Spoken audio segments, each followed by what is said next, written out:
अला सय्यदिल अंबिया वल मुरसलीन अम्मा बाद फ़अऊज़ु बिल्लाहि मिनश शैतानिर रजीम बिस्मिल्लाहिर रहमानिर रहीम व मकरू मकरल्लाह वल्लाहु खैरुल माकिरीन आमनतु बिल्लाहि सदक़ल्लाहुल अज़ीम। गौसे आदम बमने बेसरो सामा मददे क़िबला दी मददे काबे ईमा मददे बगरदाबे बला उफ्ताद कश्ती ज़ईफ़ानो शकिश्ता रात पुश्ती बहक़े ख़ाजाए उस्मान हारून मदद कुन या मुईनुद्दीन चिश्ती मदद कुन या मुईनुद्दीन चिश्ती मदद कुन या मुईनुद्दीन चिश्ती।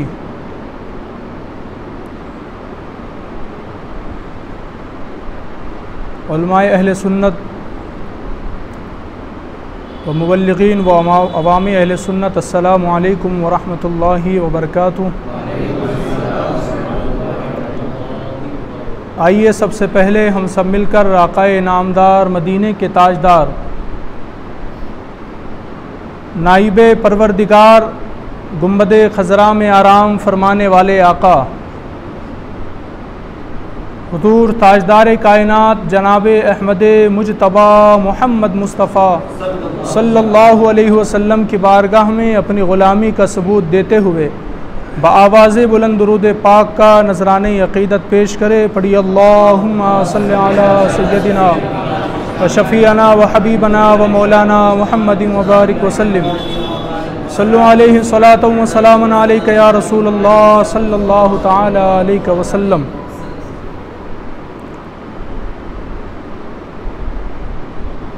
आज जिस उन्वान पर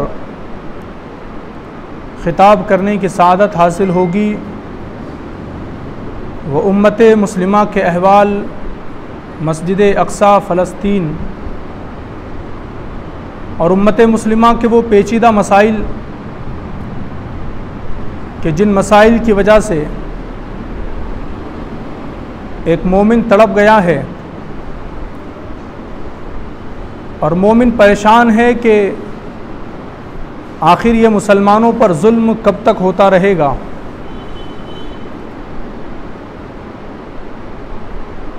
तारीख़ में ऐसी दास्तानें कई रकम है, लेकिन मुसलमान कभी मायूस नहीं होता, इसलिए कि हमारा ताल्लुक़ उस कौम से है कि हमारा अक़ीदा ये है कि अगर दुनिया के सारे मुसलमान भी ख़त्म हो जाए और जिन्होंने मुसलमानों को ख़त्म किया होगा अल्लाह उन्हीं लोगों को कलमा पढ़ने की सआदत देगा और वही लोग दीन का काम करेंगे। इसलिए कि दुनिया में से मुसलमान तो मिट सकता है, ख़त्म हो सकता है, लेकिन इस्लाम ख़त्म नहीं हो सकता। मुसलमानों पर तरह तरह की मुसीबतें वक्त के साथ आती रही है और आती रहेगी। शायर मशरिक़ डॉक्टर इकबाल ने कहा था, तू न मिट जाएगा ईरान के मिट जाने से, नशे मैं को ताल्लुक़ नहीं पैमाने से। और एक जगह डॉक्टर इकबाल ने कहा था कि नहीं तेरा नशे मन कसरे सुल्तानी के गुंबद पर, तू शाही है बसेरा कर पहाड़ों की चट्टानों में। और डॉक्टर इकबाल ने कहा था, कुव्वते इश्क से हर पस्त को बाला कर दे, दहर में इसमें मोहम्मद से उजाला कर दे, और की मोहम्मद से वफा तूने तो हम तेरे है, ये जहां चीज़ है क्या लोहो कलम तेरे है। तो दुनिया के अंदर मुसलमानों पर तकलीफ़ें आती रहेगी, लेकिन मुसलमान मायूस होने वाली कौम नहीं है, मुसलमान अपने हाथ पर हाथ रखने वाली कौम नहीं है। कुरान मुक़द्दस की जिस आयत करीमा की तिलावत का मैंने शर्फ हासिल किया, अल्लाह रब्बुल इज़्ज़त ने फरमाया व मकरू मकर अल्लाह,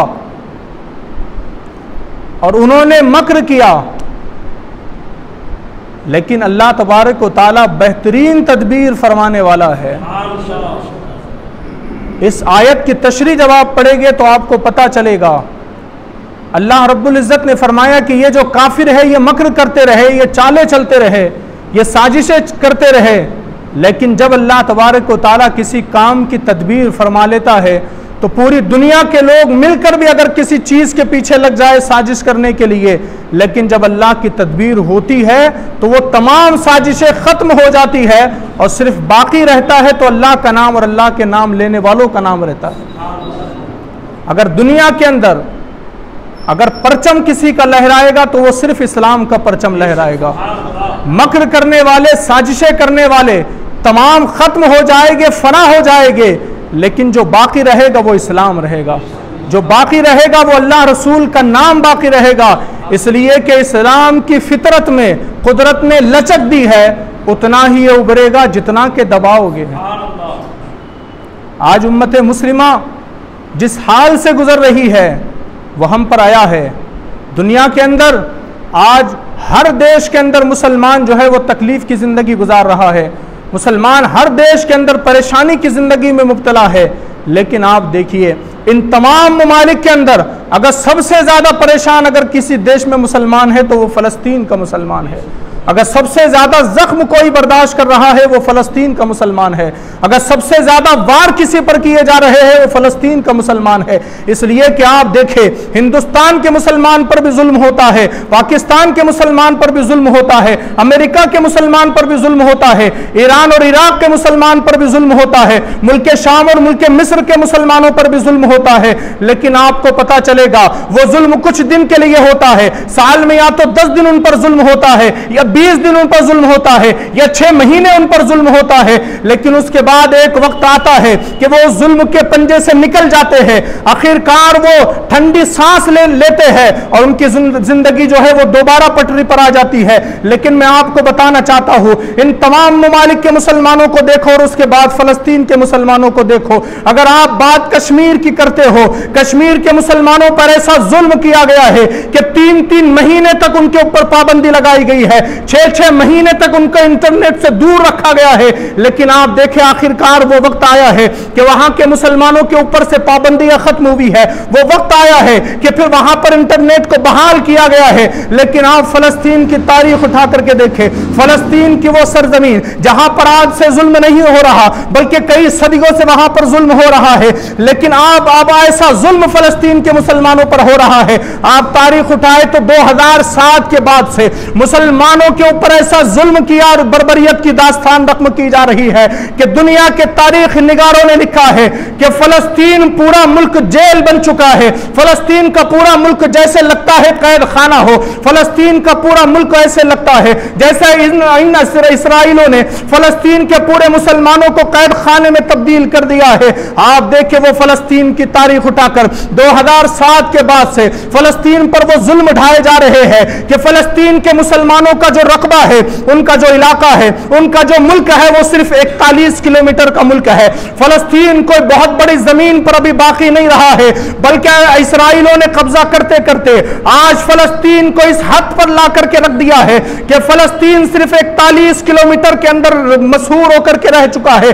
आज सिर्फ उसी के अंदर वो महसूर होकर के रह चुका है। 41 किलोमीटर किसे कहते हैं आपको पता होना चाहिए। 41 किलोमीटर उसे कहते हैं कि मुमकिन है कि शायद औरंगाबाद 41 किलोमीटर का हो या आसपास के कुछ इलाके अगर और मिला लिए जाए, उन इलाकों को मिलाकर 41 किलोमीटर बनते हैं। और मैं आपको और सुनाना चाहता हूं, बताना चाहता हूं, अगर आप कोई और अच्छी मिसाल देखना चाहते हैं तो आप देख ले कि गुजरात का सूरत इलाका जितना बड़ा है, जितना बड़ा सूरत का जिला है, आज उतना बड़ा सिर्फ फलस्तीन रह गया है।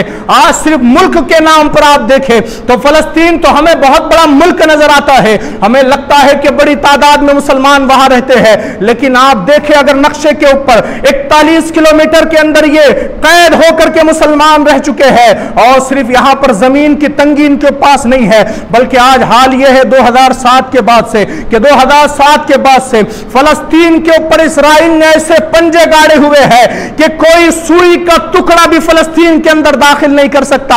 हत्ता कि एक बड़ी लिस्ट वो इसराइल ने बना रखी है कि कौन सी चीजें हैं जो फलस्तीन के अंदर जाएगी। ये इजराइल डिसाइड करता है कि फलस्तीनियों को क्या मिलेगा और क्या नहीं मिलेगा। ये इजराइल फिक्स करता है कि फलस्तीनियों तक कौन सी चीज पहुंचेगी। मैं आपको बताना चाहता हूं, अगर कोई फलस्तीन में सुई भी लेकर के जाना चाहता है तो उसे इजराइल से पहले परमिशन लेनी पड़ती है। लेकिन मैं आपको बता दूं, फलस्तीन के सरजमीन के अंदर ना कोई सीमेंट लेकर के जा सकता है, ना कोई खड़ी लेकर के जा सकता है, ना कोई स्टील लेकर के जा सकता है, ना कोई लोहा लेकर के जा सकता है। हालांकि हत्ता के फलस्तीन के अंदर मजबूत दिखने वाली कोई चीज नहीं जा सकती है, ना मजबूत गाड़ियां वहां तक जा सकती है, ना मजबूत घर बनाने वाली चीजें वहां पर जा सकती है, और ना ही वहां पर कोई ऐसी चीज जा सकती है जिससे कोई भी ऐसा छोटा से छोटा हथियार बन सके। इतनी तमाम पाबंदियां इजराइल ने फलस्तीनियों पर लगा रखी है, लेकिन आज दुनिया खामोश है। आज दुनिया नाम लेने का, आज दुनिया फलस्तीन का नाम नहीं लेती, फलस्तीन के लिए आवाज नहीं उठाती। मैं आपको बताना चाहता हूं, इतने मजालिम फलस्तीनियों के ऊपर 2007 से ढाए जा रहे हैं। ये तो वो पाबंदियां है जिसका जिक्र मैंने किया है। बल्कि आपको सुनकर के हैरत होगी, अफसोस होगा।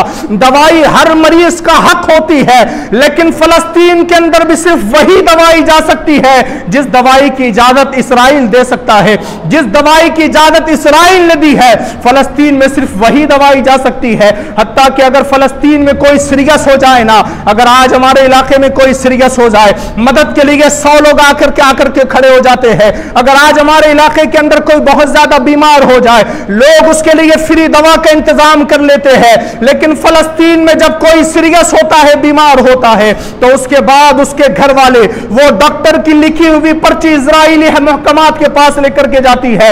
उन हुक्कामात के पास लेकर के जाकर के वो पर्ची बताई जाती है और बोला जाता है कि हमारे घर में फला शख्स बीमार है, हमें इन दवाओं की जरूरत है। अगर फलस्तीन के अंदर अगर इजराइल ने इजाजत दी तो फिर वो दवाएं वहां पर पहुंचती है, और अगर इजाजत ना दी तो वो दवाएं भी वहां पर नहीं पहुंचती है। और इसी तरह बिना दवा के लोग वहां पर अपने पैरों को रगड़ते रगड़ते अपनी जानों की जिंदगी हार रहे हैं। मैं आपको बताना चाहता हूं, जब इतने मजालिम फलस्तीन पर ढाए जा रहे हैं, लेकिन दूसरी तरफ मुस्लिम कौम को देखे, दूसरी तरफ मुस्लिम दुनिया को देखे, दूसरी तरफ मुस्लिम ममालिक को देखे, बिल्कुल उन्होंने अपने आंखों पर ऐसे पट्टी रखी है कि उनको आगे कुछ नजर नहीं आता। चाहे सऊदी अरब की बात कर ले, चाहे ईरान की बात कर ले, या इराक की बात कर ले, चाहे तुर्की की बात कर ले, चाहे कतर की बात करे, चाहे दुबई की बात करे, तो इन तमाम ममालिक को अगर आप देखें तो आपको पता चलेगा इन लोगों की हैसियत सिर्फ ट्विटर के ऊपर एक ट्वीट लिखने से ज्यादा नहीं है। आपको ऐसा लगेगा कि हाँ तुर्की मदद कर रहा है, आपको ऐसा लगेगा कि हाँ ईरान मदद कर रहा है, आपको ऐसा लगेगा कि हाँ सऊदी अरब मदद कर रहा है, लेकिन आप उठा करके देखें न्यूज तो आपको पता चलेगा आज इजराइल कितनी गुंडागर्दी चल रही है कि उसने किसी भी इस्लामी मुल्क को इजाजत नहीं दी है कि वो फलस्तीन के अंदर अपने कदम को रख सके, फलस्तीन के अंदर अपनी गाड़ी को रख सके, फलस्तीन के अंदर मुसलमानों की मदद के लिए पहुंच सके। ये जो दुनिया आपको दिखाई जा रही है ये ऊपरी दुनिया है। अचानक से न्यूज आती है ईरान पहुंच गया फलस्तीन की मदद करने के लिए, अचानक न्यूज आती है कि तुर्की ने अपने बहरी जहाज फलस्तीन की मदद के लिए भेज दिए। लेकिन आप हक्कानियत की तरफ देखें, सच्चाई उठा करके देखें तो आपको पता चलेगा फलस्तीनियों तक कोई मदद नहीं पहुंच रही है, फलस्तीनियों की मदद के लिए कोई नहीं पहुंच रहा है। बल्कि मैं आपको बताना चाहता हूं, वो सऊदी अरब जिसको सारे मुसलमान अपनी इज्जत समझते थे,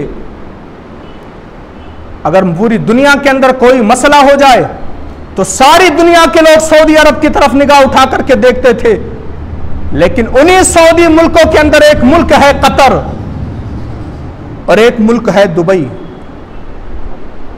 फिलहाल ये दो मुल्क ऐसे हैं जिन्होंने खुला ऐलान किया है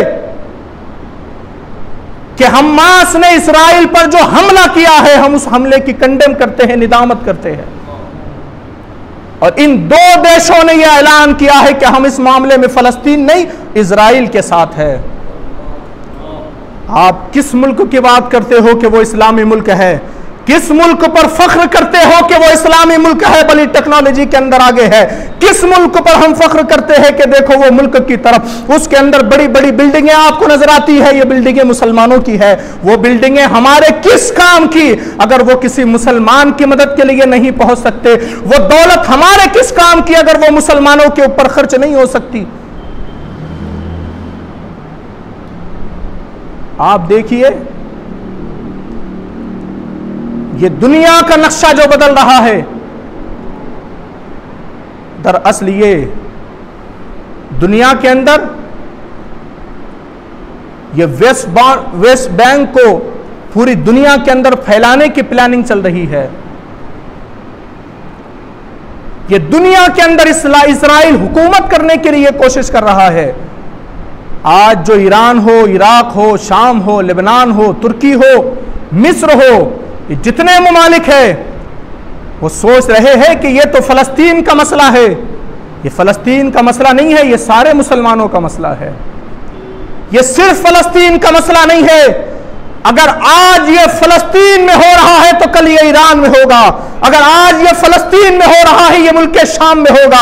अगर आज फलस्तीन में हो रहा है तो ये लेबनान में होगा, ये सऊदी अरब के ममालिक में होगा, ये तुर्की में भी होगा, ये अफगानिस्तान में भी होगा, ये पाकिस्तान में भी होगा। ये तमाम ममालिक के अंदर ये इसको फैलाने की कोशिश की जाएंगी। आज हर कोई ये सोच रहा है कि वो फलस्तीन का मसला है, हमें उससे क्या लेना देना है। मैं आपको बताना चाहता हूं, अगर आज फलस्तीन के अंदर आग लग रही है तो उसकी लिपटें हमारे घरों तक भी पहुंचेगी, जरूर हमारे घरों को भी जलाएगी।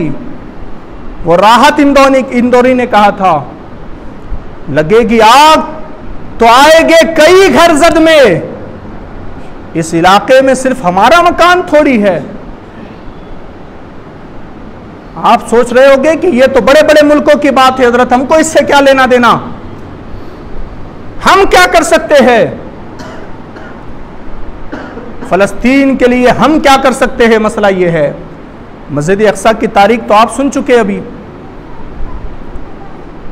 फलस्तीन के लिए हम क्या कदम उठा सकते हैं। मैं आपको हुजूर रहमत आलम की पेशन गोई बता दूं। नबी ये रहमत ने इरशाद फरमाया था कि मुसलमानों, तुम्हारे खिलाफ ऐसी जंग को तैयार किया जाएगा कि उस जंग के अंदर 80 परचम लहराएंगे और हर परचम के नीचे 12,000 की फौज होगी जो फलस्तीन के ऊपर हमला करने के लिए उठेगी। आज ये 80 परचम की जो बात मेरे नबी ने फरमाई थी, आप देखिए ये 80 परचम कौन है तो आपको पता चलेगा। ये जो दुनिया के अंदर नाटो नाम की एक तंजीम है, ये नाटो नाम की जो तंजीम है, ये तंजीम के अंदर कई अमेरिका के मुल्क है और उन तमाम मुल्कों ने मिलकर के एक तंजीम बनाई है नाटो। और इसका काम यह है कि अगर इन नेटो के देशों के ऊपर अगर किसी ने हमला किया तो सब मिलकर उस पर हमला करेंगे। क्या वो मेरे नबी ने सही नहीं फरमाया था कि 80 परचम जमा हो गए? अभी तो इन परचमों में और भी परचम मिलना बाकी है। अभी तो दुनिया का नक्शा साफ होगा। अभी वो देश जो हमें लग रहा है कि ये हमारे साथ है, वो देश भी अभी जाएंगे अमेरिका की गोद में बैठने के लिए। अभी वो 80 परचम मुकम्मल नहीं हुए हैं जो मेरे नबी ने फरमाया। अभी वो 9.5 लाख की फौज मुकम्मल नहीं हुई है जो मेरे नबी ने फरमाई है। अभी तो और तकलीफ देखनी है मुसलमानों को, अभी तो और जुल्म सहना है मुसलमानों को। लेकिन आओ, मेरे नबी ने फरमाया था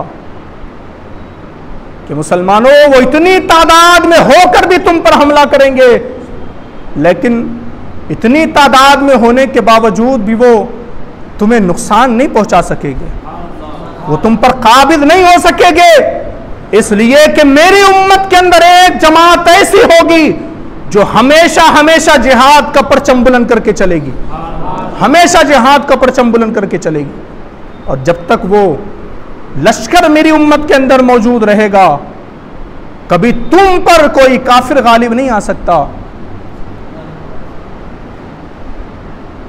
आज फलस्तीन के अंदर जो 5 दिनों से बमबारी की जा रही है, क्या आपको पता है इन 5 दिनों के अंदर 22,000 घरों को इजराइल ने तबाह कर दिया है। 2,000 से ज्यादा मुस्लिमों की शहादत हो चुकी है। 500 से ज्यादा बच्चे इसके अंदर शहीद हो चुके हैं। किसे कहते हैं 22,000 घर? मैं आपको बताया कि 41 किलोमीटर का तो रकबा है फलस्तीन का, और उसके अंदर भी 2.2 मिलियन मुसलमान, 22 लाख मुसलमान रहते हैं। इन 22 लाख मुसलमानों की आबादी पर जब बमबारी हुई है, 22,000 घर तबाह हो गए हैं 5 दिनों में। और न जाने अभी और कितनी तकलीफ़ें आगे मुसलमानों को देखनी है। लेकिन जब दुनिया का ये नक्शा तब्दील हो रहा है, तब हमारे मुसलमान क्या कर रहे हैं? हमारे मुसलमान सो रहे हैं। हमारे मुसलमानों के पास इतना भी वक्त नहीं कि वो फलस्तीन के लिए दुआ कर सके, इतना भी वक्त नहीं कि वो अपनी छटाक जबान हिला करके खुदा की बारगाह में अर्ज कर सके कि मौला फलस्तीन के मुसलमानों की मदद फरमा। लोगों के पास इतना भी वक्त नहीं। आपने जुमा की नमाज पढ़ी होगी, हर किसी ने अलग अलग मस्जिद में, हर मस्जिद में यह ऐलान किया गया था कि फलस्तीन के मुसलमानों के लिए दुआ की जाएगी नमाज के बाद। लेकिन आपने देखा होगा कितने शैतान थे जो दुआ छोड़ करके भाग करके निकल गए थे। क्या ये मुसलमान कहलाने के लायक है? जिन्हें किसी मुसलमान का दर्द नहीं है, क्या ये मुसलमान है? मेरे नबी ने फरमाया था, मुसलमान एक जिस्म की तरह है, जब उसके किसी हिस्से पर वार किया जाएगा तो पूरा जिस्म दर्द से तकलीफ में कर रहेगा और हर मुसलमान वो तकलीफ को महसूस करेगा। लेकिन कितने हैं जो आज भी शराब में डूबे हुए हैं? कितने मुसलमान हैं जो आज भी अभी भी शादियों के अंदर ढोल बाजे बजा रहे होंगे? कितने मुसलमान हैं जो आज भी होटलों पर बैठ करके क्रिकेट की बातें कर रहे होंगे, लेकिन उनके पास वक्त नहीं कि वो फलस्तीन पर जबान खोल सके। फिर हम कहते हैं कि हम परेशान क्यों है? हम परेशान ना हो तो क्या होगा? हमने अल्लाह के अजाब को दावत दी है। ये मत सोचे कि हम कुछ करेंगे तो ही कुछ होगा। ये अल्लाह की कुदरत है, वो किसी से भी अपना काम ले सकता है, किसी से भी काम ले सकता है वो रब। एक वाकया मिसाल के जरिए आपको बताता हूं। जब मंगोलों ने जब हमला किया मुसलमानों के ऊपर और बगदाद की ईंट से ईंट उन्होंने बजा दी, हत्ता कि उन्होंने मुसलमानों की खोपड़ियों के मीनार कायम किए और अपने सिपाहियों के अंदर दौलत को बांट करके उन्होंने कहा, जाओ ये दौलत लेकर अलग अलग बस्तियों में जाओ और लोगों को ये दौलत दो, लालच दे करके उनको पूछो कि बताओ मुसलमान कहां छुपे हुए हैं। और वो दौलत लाते, लोगों को देते और पूछते मुसलमान कहां है। लोग दौलत की लालच में आके मुसलमानों का पता बताते।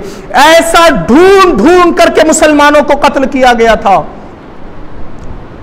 लेकिन जब सब मुसलमानों को कत्ल कर दिया गया बगदाद में, तो एक मंगोलों का जो सिपह सालार था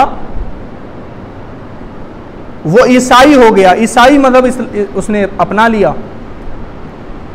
और पादरी के पास जाकर के उसने कहा कि पादरी, अब तो मुसलमान खत्म हो गए, चल अब तू ईसाइयत की तरवीज कर, ईसाइयत का परचम बुलंद कर और लोगों के अंदर ईसाइयत का ऐलान कर ताकि लोग ईसाई बन सके, हमारा मजहब आगे बढ़ सके। वो ईसाई आया, बाजार के अंदर लोगों के सामने खड़ा हुआ, सामने फौज खड़ी थी, 70,000 की फौज सामने खड़ी थी। ईसाई बुलंद जगह पर खड़ा हुआ, पादरी और खड़े होकर के उसने देखा कि अब इस बस्ती के अंदर कोई मुसलमान नहीं है, कोई नहीं है जो हमारे खिलाफ आवाज उठा सके।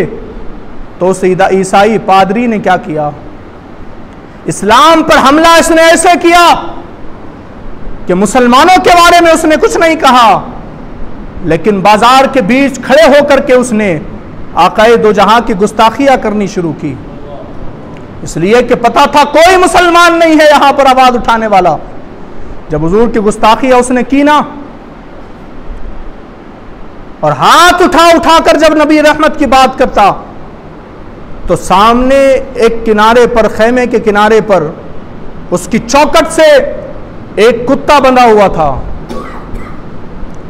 जब वो हुजूर की गुस्ताखियां हाथ उठा उठा कर करता तो वो कुत्ता भौंकने लगता।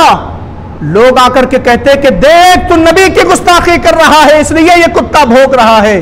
तो वो पादरी कहता नहीं, ऐसी कोई बात नहीं है, ये तो मेरा पाला हुआ कुत्ता है, ये तो नस्ली कुत्ता है, ये कभी अपने मालिक पर भौंक नहीं सकता। कहा वो तो मेरे हाथों के इशारों की वजह से भौंक रहा है। लोगों ने समझाया, कहा नहीं रुक जा, तू नबी की गुस्ताखी कर रहा है इसलिए वो भौंक रहा है। कहा नहीं ऐसी कोई बात नहीं। लेकिन फिर जब दोबारा उसने नबी की गुस्ताखी की है, वो कुत्ता जो खेमे की चौखट से बंधा हुआ था उसने अपने आप को जंजीरों से आजाद किया और ऐसा हमला किया उसने उस पाक पादरी के ऊपर कि सीधे उसके गले के ऊपर कुत्ते ने अपने दांतों को गड़ा दिया, और उस वक्त तक नहीं छोड़ा जब तक वो पादरी वासिले जहन्नम नहीं हो गया। अल्लाह अकबर। जब ये वाकया हुआ और कुत्ता वहां से हटा तो फिर लोग देख करके हैरान हो गए। कहा ये कैसा मोहम्मद नबी है मुसलमानों का कि जिसके इज्जत पर पहरा देने के लिए खुदा कुत्तों को खड़ा कर देता है। तो उस वक्त ईसाइयों के लश्कर के अंदर 70,000 ईसाइयों ने कलमा पढ़ा और इस्लाम कबूल कर लिया, इसलिए कि उन्होंने देख लिया था अगर दुनिया के अंदर मुसलमान खत्म भी हो जाए तब भी अल्लाह तबारक व तआला अपने दीन की हिफाजत के लिए कभी या तो जानवरों को खड़ा कर देगा, कभी या तो इंसानों को खड़ा कर देगा। इसीलिए तो कहा था डॉक्टर इकबाल ने, तू न मिट जाएगा ईरान के मिट जाने से, नशे मैं को ताल्लुक नहीं मैं खाने से। हम ये ना सोचे कि हम करेंगे तो होगा, ये हमारा मुकद्दर है कि हम आवाज उठा सके, ये हमारा नसीब है कि हम आवाज उठा सके फलस्तीन के लिए। फलस्तीन की तारीख आप सुन चुके होंगे, मैं आपको बता दूं, जब फलस्तीन के सरजमीन के ऊपर हजरत सुलेमान अलैहिस्सलाम ने जब मस्जिद को बनाया, हैकल सुलेमानी को तामीर किया, और उसके बाद जब एक अरसा गुजरा वहाँ पर यहूदियों की हुकूमत रही, लेकिन पहला ईसाई बादशाह टाइटस ने उन पर हमला करके फिर वो ईसाई रियासत में उसको तब्दील कर लिया, और फिर उसके बाद एक बादशाह आया बख्त नस्र जिसने फिर हमला किया, और इस तरह से ये हमला चलता रहा, हत्ता के फलस्तीन में मस्जिद अक्सा पर कब्जा करने की तारीख कोई 100 साल की नहीं, 4000 साल पुरानी तारीख है, 4000 साल पुरानी तारीख। और फिर उसके बाद मेरे नबी ने फरमाया, कहा अनकरीब फलस्तीन आज़ाद होगा, अनकरीब फलस्तीन आज़ाद होगा। और मेरे नबी ने बशारतें दी थी यरूशलेम को आज़ाद करने वालों के लिए। फिर जब हुजूर रहमत आलम सल्लल्लाहु अलैहि वसल्लम का ज़ाहिरी विसाल हुआ, हज़रत अबू बकर सिद्दीक़ की खिलाफत का दौर ख़त्म हुआ, जब हज़रत उमर फ़ारूक की खिलाफत का दौर शुरू हुआ तो हज़रत अबू उबैदा इब्न जर्राह इस्लामी लश्कर के सिपह सालार थे। जब उन्होंने इस्लामी लश्कर को फैलाते हुए दुनिया के अंदर कब्जे करने शुरू किए, दुनिया में फतुहात का सिलसिला शुरू किया, तो आखिरकार एक जगह रुक गए और फिर फैसला किया अब अपने लश्कर को किस सिमत में लेकर के जाया जाए। तो वहाँ पर हज़रत खालिद बिन वलीद थे, उन्होंने मशवरा दिया, कहा ऐसा करो, अब बहुत वक्त हो चुका है, अब अपने लश्कर को हम फलस्तीन की तरफ लेकर के जाएंगे, मस्जिद अक्सा को आज़ाद करेंगे। आपने हज़रत उमर तक खत पहुंचाया, कहा क्या आपका इरादा है, मशवरा क्या है? आपने कहा अपना लश्कर रवाना कर दो। हर दिन हज़रत अबू उबैदा इब्न जर्राह ने 5000 मुसलमानों का लश्कर फलस्तीन की तरफ रवाना किया। जब मुसलमानों का जंबे गफीर लश्कर आजम जब वहां पर जमा हो गया, और उसके बाद जब जंग शुरू हुई, किले पर हमले होने शुरू हुए और मुसलमानों के अंदर नारे तकबीर की सदाएं बुलंद होने लगी, तो यहूदी ईसाई पादरी जो था वो किले की दीवार पर आया और आकर के देखने लगा। उसने मुसलमानों के लश्कर के सिपह सालार अबू उबैदा इब्न जर्राह को बुलाया और बुला करके कहा, तुम वो नहीं हो जिनके हाथों से ये फलस्तीन आजाद होगा, मस्जिद अक्सा फतह होगी। कहा फिर कौन है जिसके हाथों से ये फतह होगा? का उसका जिक्र तो हमारी किताबों में लिखा हुआ है। का उसकी निशानियां बताओ? पादरी ने कहा हम नहीं बताते निशानियां, अलबत्ता इतना जरूर तुम्हें बता देते हैं कि वो आखिरी नबी का सहाबी होगा, नबी का खलीफा होगा, उसका नाम उमर इब्न खत्ताब होगा, दुनिया उससे फारूक आजम के नाम से जानेगी। हजरत अबू उबैदा खुश हो गए, ऐलान किया मुसलमानों खुश हो जाओ, बैतुल मुकद्दस फतह हो चुका है। मुसलमान सोचने लगे अभी कैसे फतह हो गए, अभी तो लश्कर यहां खड़ा हुआ है। का फतह हो गया न करीब। आपने मुसलमानों में खुशखबरी सुनाई, एक खत हजरत उमर बिन खत्ताब तक भेजा, का ऐसा ऐसा मामला है, आप आ जाए, अगर आप आ जाएंगे तो जंग के बगैर ये आजाद हो जाएगा, फतेह हो जाएगा। हजरत उमर फारूक निकले, हजरत उमर फारूक निकले, मौलाए कायनात को अपना नायब मुकर्रर किया और आप निकले। जब आप आने लगे रास्ते में ज्यादा लोग आपके साथ नहीं थे। आपके सफर का मामूल यह था सुबह से लेकर जोहर तक सफ़र करते, दोपहर में आराम करते, नमाज अदा करते, यही आपके सफ़र का मामला था। आखिरकार उस जगह पहुँचे जहाँ इस्लामी लश्कर आपके इस्तकबाल के लिए इंतज़ार कर रहा था, रुका हुआ था। तो इस्लामी लश्कर आया, बढ़ने लगा, कहा अब हम जाएंगे अर्ज़ मुक़द्दस की सरजमीन के ऊपर। तो इस्लामी लश्कर के सालारों ने कहा, अमीरुल मोमिनीन आप इस हालत में जाएंगे उस तरफ, वो काफिरों का इलाका है, क्या आप इस हालत में जाएंगे?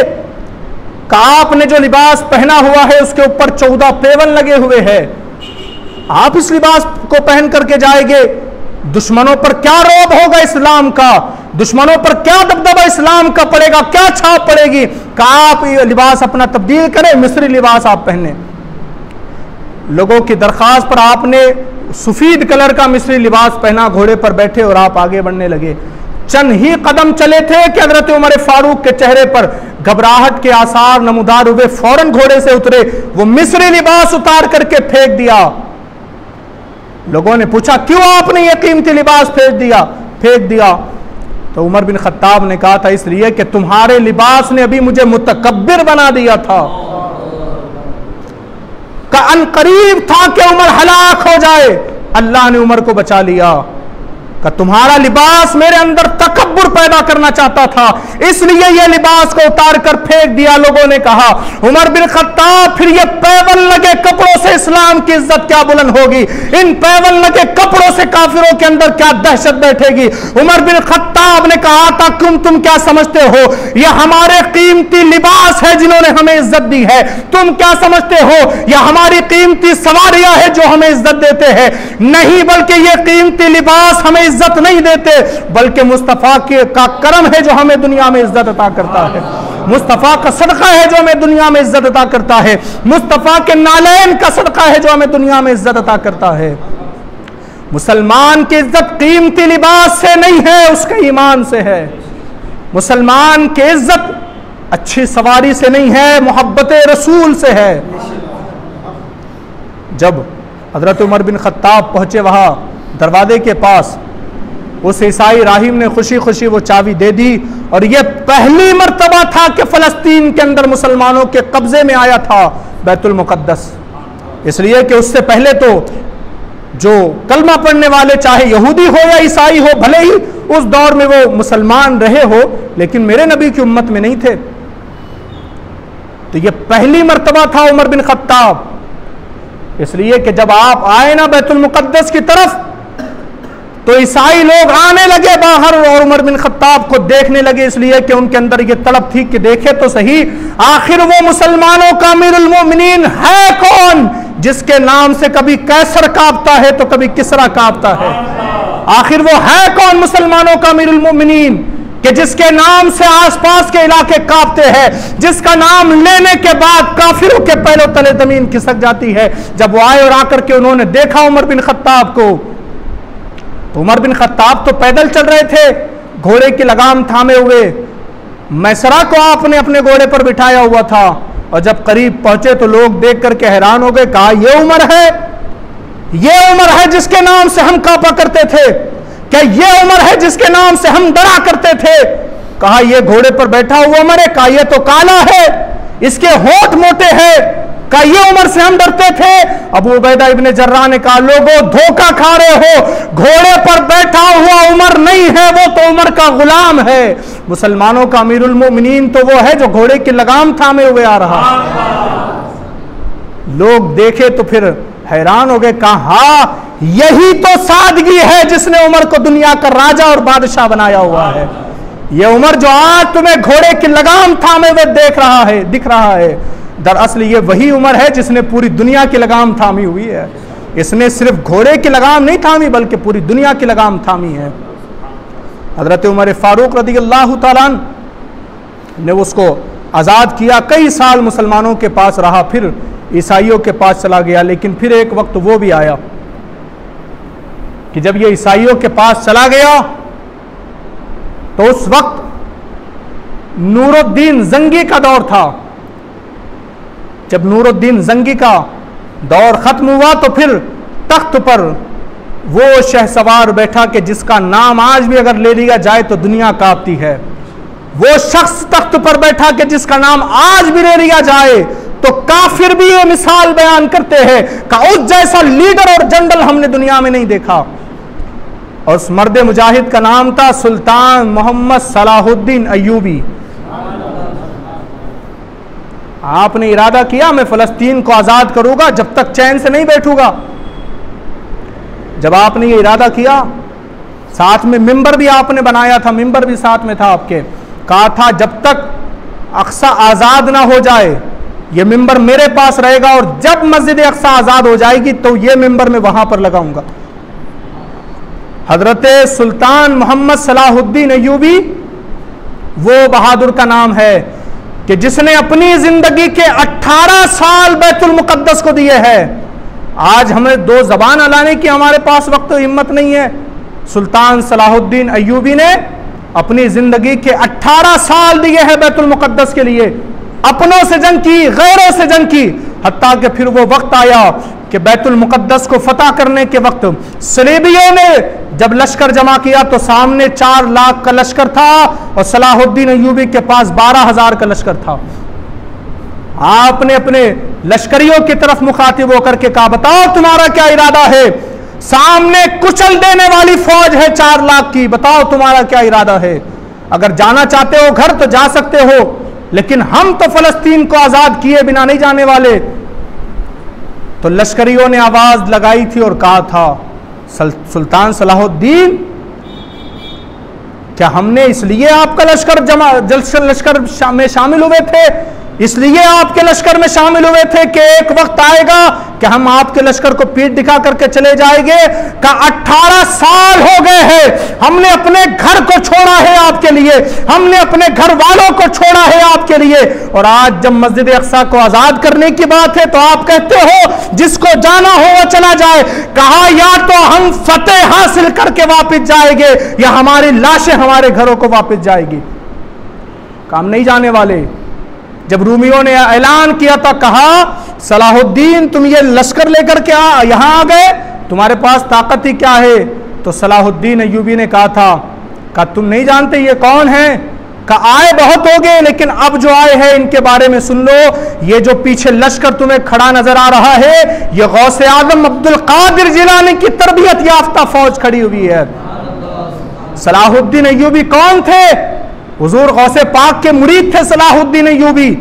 बचपन में आपके वालिद ने सलाहुद्दीन को मुरीद कराया था, लेकिन बाद में जब गौसे पाक का विसाल हो गया और जब सलाहुद्दीन बड़े हुए, जवान हुए, तो फिर ख्वाहिश हुई मुरीद होने की, लेकिन अब गौसे पाक का तो इंतकाल हो गया, विसाल हो गया था।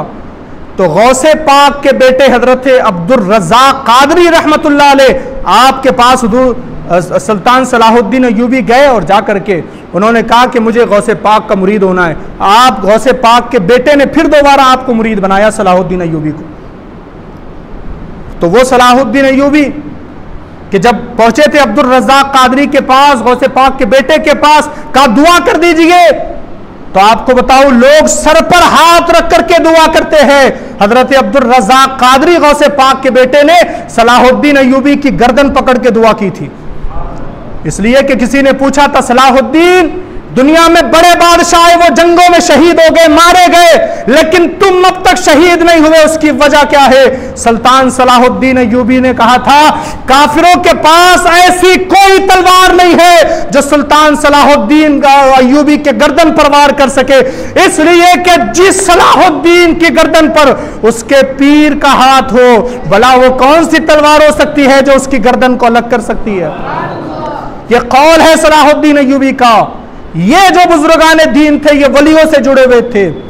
आप सलाहुद्दीन अय्यूबी को देखे, महमूद गजनवी को देखे, औरंगजेब आलमगीर को देखे, अगर आप टीपू सुल्तान को देखे तो आपको पता चलेगा ये सब गौसे पाक के आशिक थे, ये सब वलियों के चाहने वाले थे, ये सब मुस्तफा से मोहब्बत करने वाले थे, इसीलिए वो कामयाब थे। वो कामयाब इसलिए थे कि वो दरबारों से जुड़े हुए थे, हम नाकाम इसलिए है कि हम बाजारों से जुड़े हुए हैं। आखिर में बात खत्म करता हूं। जब सलाहुद्दीन अय्यूबी ने मुकाबला किया, बैतुल मुकद्दस फतेह हासिल हो गई, और अब ये 70 सालों से फ़लस्तीन के ऊपर इजराइल का कब्जा है। 1917 के अंदर पहली मरतबा यूएन में मीटिंग हुई थी, कहा ये इजराइल फ़लस्तीन यहूदियों को भी यहाँ पर आबाद किया जाए। 1921 के अंदर फ़लस्तीन में सिर्फ 4000 यहूदी आबाद किए गए थे। 1947 आते आते 35 लाख यहूदी हो चुके थे। 1967 आते आते 65 लाख यहूदी वहां पर आबाद हो चुके थे। और अब उन्होंने अपने मुल्क का ऐलान भी कर दिया है और इस तरह से मुसलमानों पर जुल्म हो रहा है। लेकिन हम सलाम करते हैं फ़लस्तीन के नौजवानों को, हम सलाम करते हैं फ़लस्तीन की माओ को, जिन्होंने हर घर में सलाहुद्दीन को पैदा किया है, जिन्होंने हर घर में खालिद बिन वलीद को पैदा किया है, जिन्होंने हर घर में टीपू सुल्तान को पैदा किया है, जिन्होंने हर घर में औरंगजेब को पैदा किया है। क्या आज इजराइल इतना बड़ा ताकतवर मुल्क होने के बावजूद वहां के बच्चे बच्चे से डरता है? हम सलाम करते हैं उन लोगों को, उनके जज्बों को। ज्यादा नहीं है नौजवान मुजाहिद, 12,000 की तादाद है सिर्फ, लेकिन ये 12,000 भी काफी है फ़लस्तीन को आज़ाद कराने के लिए। ज़रूरत यह है कि हम उनकी मदद करें। किस तरह से करें? या तो हम उनके लिए दुआ कर सकते हैं, या तो हमारे सोशल मीडिया के हैंडल हम उनके लिए इस्तेमाल कर सकते हैं। हमें चाहिए कि हम अपने सोशल मीडिया पर उसका ट्रेंड चलाए, दुनिया के अंदर आवाज़ उठाए, फ़लस्तीन के लिए पोस्ट डाले, फ़लस्तीन के लिए रील्स बनाए। नाच गानों की रील तो सब डालते हैं, कोई फ़लस्तीन के लिए रील भी डाले। अपनी शादियों के और अपनी फोटोग्राफी के फोटो तो बहुत डालते हैं, कोई फ़लस्तीन के लिए भी डाल दे। इस तरह हम उनकी मदद कर सकते हैं सोशल मीडिया पर आवाज़ उठा करके। और तीसरा काम जो हम कर सकते हैं, वो तीसरा काम ये है फ़लस्तीनियों के लिए कि हम फ़लस्तीनी मुसलमानों को देख करके नसीहत हासिल करे और आज से ये इरादा और वादा कर ले कि आज से चाहे 1 रुपए की चीज खरीदनी हो या 1 करोड़ की चीज खरीदनी हो, खरीदेंगे तो सिर्फ मुसलमान से। इसलिए कि आप गैरों से खरीदते हो, आपकी मेहनत का पैसा जब उनके हाथ में जाता है, आपकी मेहनत के हर पैसे के बदले में फ़लस्तीन में गोलियां चलती है। अगर आपने 100 रुपए का कोई थम्सअप का बोतल खरीदा, मिरिंडा खरीदा, कोको कोला खरीदा, ये 100 रुपए की बोतल आपको लगता है इससे क्या हो जाएगा? 100 रुपए में 2 गोलियां खरीदी जाती है और ये 2 गोलियां फ़लस्तीनी बच्चों को लगती है। बायकाट करें इन चीज़ों का, छोड़ दे ये सारी चीज़ें। अगर फ़लस्तीन वाले अपनी जान कुर्बान कर सकते हैं तो क्या हम ये शौक की चीज़ें अपनी कुर्बान नहीं कर सकते? वो रात में जब मैंने वो वीडियो देखी फ़लस्तीन की तो आंखों में आंसू आने जैसी कंडीशन कैफियत हो गई। इसलिए कि एक फ़लस्तीनी बच्चा जब मीडिया से बात कर रहा था, चेहरे पर नकाब रख लगाया हुआ था, लेकिन उसकी माँ सामने आती है और कहती है, बेटे अपना चेहरा जरा इन काफिरों को बता दे, किससे अपना चेहरा छुपा रहा है, जरा इनको अपना चेहरा बता दे और ऐलान कर दे कि मैं वही हूं जो तुम्हारा मुकाबला कर रहा हूं। मां ने खुद अपने हाथों से बेटे का नकाब उतारा और उतार करके कहा, बेटे जब तूने ये इरादा कर लिया है कि इस्लाम के लिए कुर्बानी देनी है तो चेहरा छुपा कर कुर्बानी नहीं दे, बल्कि चेहरा दिखा करके कुर्बानी दे। गोया वो यूं कह रही है, ए हुनरमंद इधर आ, तुम तीर आजमाओ, हम जिगर आजमाए। हाँ, तू भी मुकाबले के लिए या हम भी मुकाबले के लिए आते हैं, तो हमें चाहिए कि हम उनकी मदद के लिए काम करें, दुआ करें, इस्तिग़फ़ार करें और सोशल मीडिया पर वो काम करें। और तीसरा काम जो मैं आपको बताया वो ये है कि हम उनके लिए उनको देख करके ये नसीहत हासिल करें कि कोई भी चीज़ खरीदेंगे तो सिर्फ मुसलमान से। हम 72 सालों से ये समझ रहे थे कि फ़लस्तीन पर इस्राइल का कब्जा है। हम ये 72 सालों से समझ रहे थे कि फ़लस्तीन पर इस्राइल का कब्जा है, लेकिन आज पता चला कि फ़लस्तीन आज़ाद है, 57 मुमालिक पर इस्राइल का कब्जा है। फ़लस्तीन तन्हा आज़ाद है जो लड़ रहा है, मुकाबला कर रहा है। हम दुआ करें कि अल्लाह तबारक व तआला उनको फ़तह अता फरमाए। अल्लाह रब्बुल इज़्ज़त की बारगाह में दुआ करते हैं कि वो फ़लस्तीन के मुसलमानों की मदद फरमाए और फ़लस्तीन के मुसलमानों के जज्बों